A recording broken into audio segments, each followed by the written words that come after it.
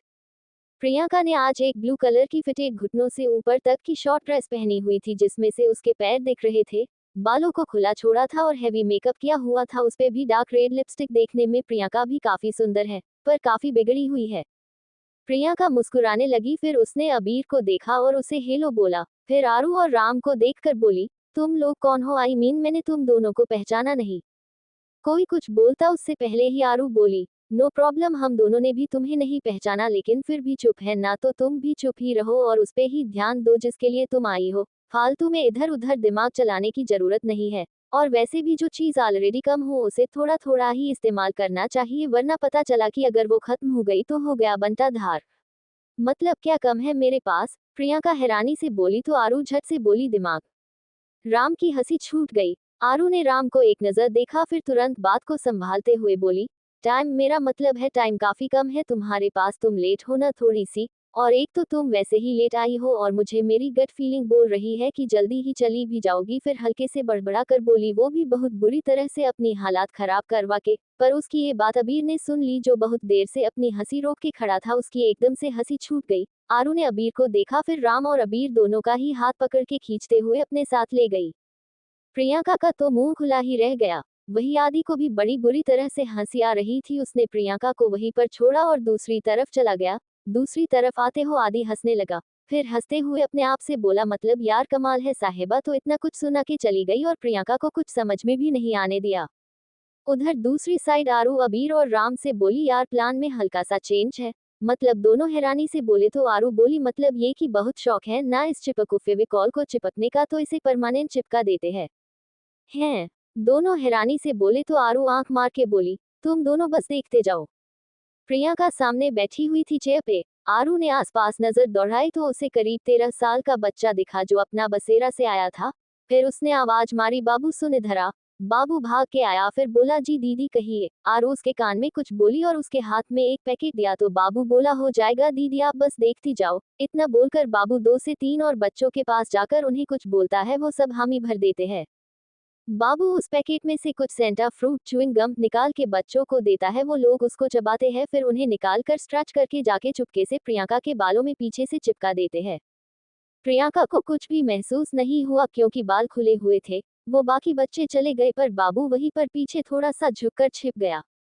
चल बेटा आरू, अब तेरी बारी आई। वही साइड में खड़ी आरू अपने आप से बोली और प्रियंका की तरफ बढ़ गई। इधर राम और अबीर तो बस सब कुछ चुपचाप से देख रहे थे। अबीर तो आरू का फैन ही बन गया था। आरू प्रियंका की चेयर के पास पहुंची, फिर एकदम से चीखी, वो देखो छिपकली। प्रियंका एकदम से कूद के उठ गई। प्रियंका को छिपकली से फोबिया है, अबीर ने पहले ही आरू को बता दिया था। प्रियंका तो एक पल को ब्लैंक ही हो गई, उसके दिमाग ने काम करना बंद कर दिया। इसी बीच बाबू ने उसकी चेयर पे फेविक्विक और अपनी वो च्युइंग गम स्ट्रेच करके उसकी चेयर पर डाल दी और वापस से वहीं पर छिप गया। प्रियंका अपने सेंस में वापस आई और एकदम से हड़बड़ा कर बोली, कहाँ है छिपकली?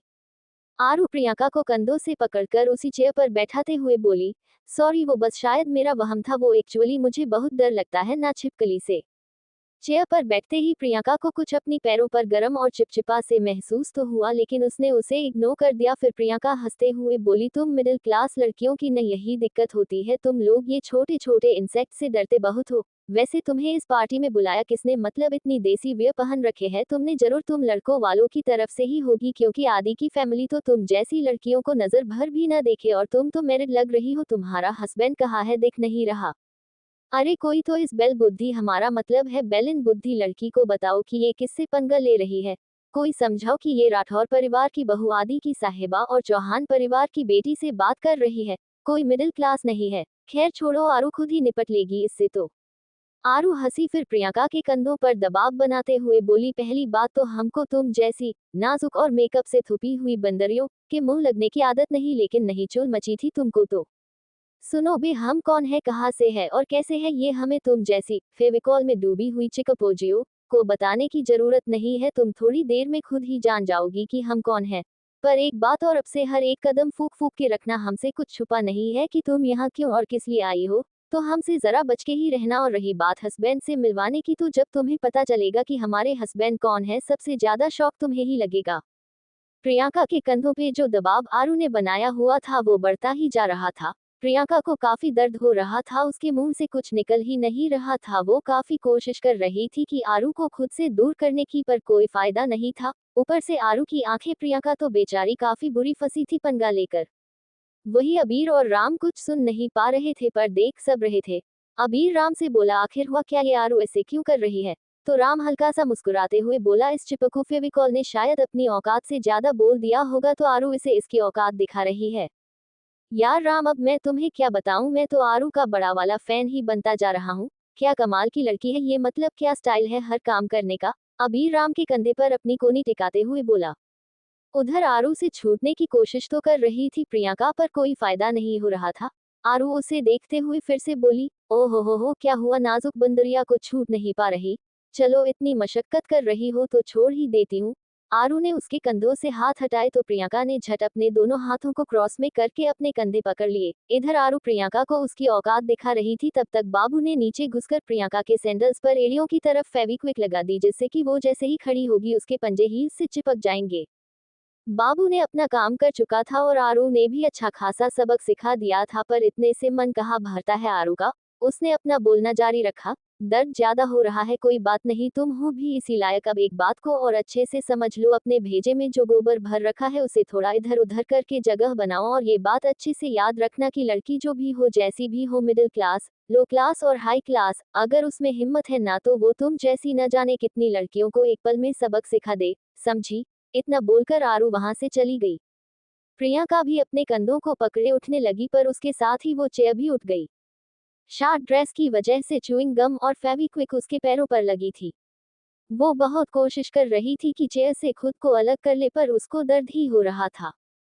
सब लोग उसे देख रहे थे, कुछ हंस भी रहे थे। जब बहुत कोशिशों के बाद भी वो चेयर नहीं छूटी तो प्रियंका ने वैसे ही चेयर को पकड़ के आगे बढ़ने का सोचा, लेकिन तब तक उसके पंजे भी हील्स से चिपक चुके थे। अचानक से बैलेंस बिगड़ा और प्रियंका मुंह के बल नीचे गिर पड़ी। नीचे गिरने पर उसका वही चेयर का एक हिस्सा जोर से जमीन से टकराया और चेयर एकदम से छूट गई, पर बेहद दर्द के साथ। प्रियंका उठी और जल्दी से एक कान में चली गई। वही राम और अबीर तो उसे देखकर हंसते हंसते लोटपोट हुए जा रहे थे। अब हम क्या ही बातें, आप सब खुद इमेजिन कीजिए कि बेचारी बकरी, हमारा मतलब प्रियंका का क्या हाल होगा। प्रियंका कान में जाती है, फिर च्युइंग गम निकालने की कोशिश करने लगी। घिन तो आ रही थी, पर क्या करे, मजबूरी थी। आरू ने प्रियंका के पास एक वेटर को आइस क्यूब्स ले जाने को बोल दिया। उधर अबीर बोला कि तुमने खुद ही ऐसा किया और अब वेटर भेज दिया क्यों? तो आरू बोली, वैसे तो बस इस फेविकॉल में डूबी चिकपोजियो की हल्की सी बैंड बजाने की सोची थी, लेकिन हरकतों के साथ साथ इसकी जुबान भी गंदी है, तो थोड़ा सा मजा और चखाने का सोचा है, मैं नहीं चाहती ये ऐसे ही चली जाए। वेटर वही प्रियंका के पास से निकला तो प्रियंका ने उसकी ट्रे में आइस क्यूब्स देख ली। वो वेटर से ट्रे ले लेती है और वॉशरूम के बारे में पूछती है, तो वेटर उसे बता देता है। प्रियंका झट से आइस क्यूब्स लेके वॉशरूम में चली जाती है। अंदर वॉशरूम में वो आइस क्यूब से हल्की सिखाई करके वो च्युइंग गम निकलती है और बेचारी सोचने लगती है कि आखिर ये सब हुआ कैसे, उसे कुछ समझ ही नहीं आ रहा था। वही आरू की बात सुनने के बाद अबीर बोला, ओ अब क्या करना है? तो आरू बोली, कुछ खास नहीं। फिर वो अबीर को कुछ बताती है, उसके बाद बोली, बस तुम मिस्टर हबी को बुला लाओ, आगे का प्लान उन्हीं की हेल्प से एग्जीक्यूट होगा। और राम तू चल, मेरी जरा हेल्प कर दे। ओके। इतना बोल के अबीर चला गया। फिर राम और आरू अपने काम पे लग गए। अबीर आदि को लेकर आता है। राम और आरू पहले ही अपना काम निपटा चुके होते हैं। प्रियंका वॉशरूम से बाहर आई, उसने जैसे ही आदि को देखा वो झट से उसकी तरफ बढ़ गई, लेकिन पंजे हील्स से चिपके होने की वजह से उसे काफी दिक्कत हो रही थी। उसे अभी भी ये नहीं पता था कि उसके बालों में च्युइंग गम लगी हुई है। आरू इस बार मुस्कुरा के आदि को देख रही थी। आदि चक्कर में था, आखिर हुआ क्या, ये डेंजर लुक देने की बजाय स्वीट सा लुक क्यों दे रही है? वो चक्कर में था ही तब तक प्रियंका आई और उसने आदि की बांह को पकड़ते हुए कहा, तुमने कहा अकेले छोड़ दिया मुझे? तो आदि अपने मन ही मन बोला, बिन बुलाए मेहमान को अकेले ही छोड़ा जाता है, उनकी आरती नहीं उतारी जाती। एक तो वैसे ही चक्कर में हूँ कि आखिर साहिबा ने अब क्या किया है जो ऐसे मुस्कुरा रही है, ऊपर से ये बेताल के जैसे चिपक गई है, पीछा ही नहीं छोड़ रही। अरे वो जवाब न देने पर छोड़ के तो चला जाता था, ये तो वो भी नहीं जाती। आदि सोच रहा होता है, तब तक प्रियंका फिर से बोली, कहाँ खो गए? आदि एकदम से बोला, कहीं नहीं बेताल। क्या ये कौन है? प्रियंका बोली तो आदि बोला, कोई नहीं, वो गलती से बोल दिया था। तुम बताओ, कोई प्रॉब्लम है क्या? प्रॉब्लम के नाम से प्रियंका को थोड़ी देर पहले का इंसिडेंट याद आ गया, पर वो बोली कुछ नहीं। तभी पास में से एक बेटा स्नैक लेकर निकल रहा था तो अबीर ने उसे बुलाया और प्रियंका और आदि से स्नैक लेने को बोला। उन्होंने ले भी लिया और खा गए। उन दोनों ने जैसे ही खाया उन्हें जोर से मिर्ची लगने लगी। उन दोनों ने जल्दी पानी पिया। तभी आरू लड्डू लेकर आई और आदि के सामने करते हुए बोली, लो इसे खाओ, मिर्च कम लगेगी। आदि ने जैसे ही लड्डू देखे उसे चौहान मेंशन में हुई खातिरदारी याद आ गई। वो झट से बोला, नहीं, मैंने लड्डू खाने छोड़ दिए, मैं लड्डू नहीं खाता। आरू एक पल को मायूस हुई पर अगले ही पल बोली, खाना छोड़े है, खिलाना थोड़ी, तुम इसे खिला दो, देखो क्या हाल हो गया है मिर्ची से। अबीर भी बोला, हाँ खिला दे। आदि का मन बिल्कुल भी नहीं था, लेकिन फिर भी उसने प्रियंका को लड्डू खिला दिया। प्रियंका ने खुशी खुशी खा भी लिया। उसे कुछ बेटर फील हुआ तो फिर वो थोड़ा शांत हुई। वो थोड़ी दूसरी साइड को हुई जहां पर एक वेटर जूस लेकर खड़ा था तो आरू ने हल्का सा प्रियंका के पैर अड़ा दिया। वो एकदम से गिरने लगी। उसने बचने वेटर को पकड़ने की कोशिश की पर उसके हाथ में ट्रे आ गई। उसकी पूरी ड्रेस पर जूस गिर गया और वो भी गिर गई। उधर 3 लोग बाल्टी और एक परात में सब्जी, पुलाव और रायता लेकर आ रहे थे। वो लोग प्रियंका को गिरता हुआ देख नहीं पाते और एकदम से वो तीनों भी टकरा कर नीचे गिर पड़े। उनके हाथ में जो सब्जी, रायता और पुलाव था सबका सब प्रियंका पर गिर गया और वो सर से लेकर पैर तक पूरी गंदी हो गई। वो जब उठी तो उसे ऐसे देखकर सबकी हंसी छूट गई। सब हंसने लगे। प्रियंका एकदम से आरू की तरफ लपकते हुए बोली, यू वेट्रेस, बड़ी ढीठ लड़की है, इतना सब कुछ होने के बाद भी बकवास कर रही है। आदि एकदम से चिल्लाते हुए बोला, जस्ट शट योर माउथ, पत्नी है वो मेरी, कोई वेट्रेस नहीं। जोर का झटका हाय जोरों से लगा। हाँ लगा। तब से तुम्हें सिर्फ इसलिए झेल रहा था क्योंकि मैं कोई सीन क्रिएट नहीं करना चाहता था, पर तुमने अपनी हद पार कर दी। Just leave right now. नहीं नहीं नहीं, तुम मजाक कर रहे हो ना, बोल दो कि ये झूठ है। प्रियंका आदि से बोलती है लेकिन तब तक उसे अपने पेट में हलचल महसूस हुई। वो कुछ बोल ही नहीं पाई। तो आदि बोला, ओ हेलो, ये कोई एकता कपूर का सीरियल नहीं चल रहा कि तुम बोलोगी ये झूठ है तो ये झूठ हो जाएगा। वो मेरी पत्नी है, उसके साथ 7 फेरे लिए हैं, मांग भरी है, उसकी मंगलसूत्र बांधा है। मजाक नहीं है कोई, ये मेरी पत्नी है और अपनी पत्नी के खिलाफ एक शब्द नहीं सुनूंगा मैं, समझी तुम। और एक बात, ये चौहान कंस्ट्रक्शन के मालिक की बेटी है। जानती हो ना अच्छे से कि चौहान कंस्ट्रक्शन की क्या पहुंच है। वो तुम्हें वेट्रेस बनाने की काबिलियत रखते हैं। प्रियंका के पेट की हलचल बढ़ती ही जा रही थी। वो एकदम से वहां से वॉशरूम में भाग गई। थोड़ी देर में वो वॉशरूम से बाहर आई। उसकी हालत खराब लग रही थी। वो बस भागते हुए वहां से चली गई। उसके भागते ही एक बार फिर से सब हंसने लगे, पर आदि नहीं, वो बस हंसती हुई आरू को देख रहा था। उसे कुछ समझ नहीं आ रहा था पर उसे बस हंसती हुई आरू बहुत खूबसूरत लग रही थी। थोड़ी देर बाद नव और रूही एक दूसरे का हाथ पकड़े सबके बीच आए। उनको ऐसे देखकर सभी के चेहरे पर मुस्कुराहट आ गई। नव और रूही स्टेज पर आए। मुहूर्त के अनुसार दोनों ने एक दूसरे को अंगूठी पहनाई। सबने तालियां बजाई। फिर सब लोग दोनों को आशीर्वाद देने लगे। तभी अबीर और राम आरू के पास आए। अबीर आरू से बोला, आखिर तुमने लड्डू में मिलाया क्या था जो उस चिपकू फेविकॉल की ये हालत हो गई।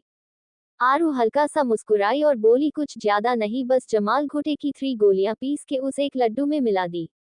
ज्यादा नहीं, बस वो फेविकॉल 2 दिन के लिए वॉशरूम से चिपक जाएगी। अब तक तो कम से कम 10 बार जा ही चुकी होगी। वो तीनों ही हंसने लगे। तभी राम हंसते हुए बोला, यार आरू, तूने आदित्य की गॉर्जियस को गॉडजिला बना दिया। इतना बोल के वो और जोरों से हंसने लगा, साथ में अबीर और आरू भी। और ये सच भी था। चिपकू फेविकॉल रास्ते में एक पब्लिक टॉयलेट से फेविक्विक की तरह चिपक चुकी थी। सगाई हो गई थी, डांस वगैरह चल रहा था। आदि एक जगह चुपचाप बैठा था। आरू पीछे से आई और एक अनार बम उसकी चेयर के नीचे रखा और उसे जला दिया। एकदम से उसके क्रैकर्स चेयर के ऊपर उछलने लगे। आदि एकदम से कूद गया। आरू वही खड़ी होकर हंसने लगी। आदि ने वो पटाखा देखा, फिर आरू की तरफ घूरने लगा तो आरू तुरंत भाग ली। आदि भी उसके पीछे भागा, पर आरू तेज थी। वो भागते भागते घर के अंदर चली गई और जाके सीधे अपने वाले रूम में घुस गई और वही कबर्ड के अंदर छिपकर बैठ गई। आदि भी भागते भागते रूम में आया। कदमों की आहट सुनकर आरू ने हल्की सी कबर्ड खोल के देखी तो आदि इधर उधर देख रहा था। फिर वो बाहर की ओर चला गया। आरू ने कबर्ड बंद करके एक गहरी सांस ली, फिर अपने आप से बोली, लगता है पटाखा कुछ ज्यादा ही गर्म था, इसकी बुद्धि तो भिनक गई। हे महादेव, बचा लो मुझे। वैसे मैंने कुछ गलत थोड़ी किया, अब उसकी हॉट क्वीन चली गई तो कुछ तो हॉट होना चाहिए था। आरू बैठ के अपने आप में बड़बड़ करती रही। फिर 5 मिनट बाद कबर्ड खोल के बाहर आई और दरवाजे की तरफ देखा तो वो अंदर से लॉक था। आरू का दिल धक से रह गया। To be continue.